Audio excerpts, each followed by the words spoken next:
20% ethanol मिश्रित petrol यानी E20 को लेकर देश में एक बार फिर राजनीतिक बहस तेज हो गई है।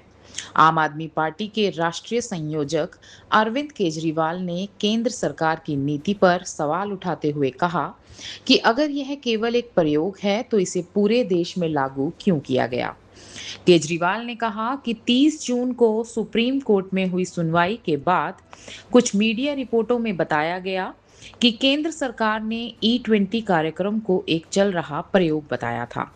लेकिन अगले ही दिन केंद्र सरकार ने स्पष्टीकरण जारी कर कहा कि ऐसी खबरें गलत हैं और सुप्रीम कोर्ट में ऐसा कोई बयान नहीं दिया गया। केजरीवाल ने आरोप लगाया कि कई वाहन मालिक माइलेज कम होने, इंजन के प्रदर्शन में गिरावट और दूसरे तकनीकी नुकसान की शिकायत कर रहे हैं। उन्होंने सवाल उठाया कि यदि लोगों को नुकसान हो रहा है, तो उसकी जिम्मेदारी कौन लेगा? हालांकि इन दावों की स्वतंत्र आधिकारिक पुष्टि उपलब्ध नहीं है।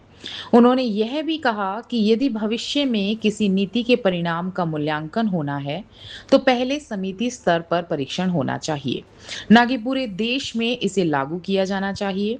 उन्होंने दावा किया कि उन्हें आम लोगों से लगातार शिकायतें मिल रही हैं। केजरीवाल ने कहा कि वह जल्द ही प्रधानमंत्री को पत्र लिखेंगे और E20 नीति पर पुनः विचार करने की मांग करेंगे। उन्होंने लोगों से भी अपील की है कि वे अपने अनुभव उन्हें भेजें ताकि उन्हें पत्र में शामिल किया जा सके।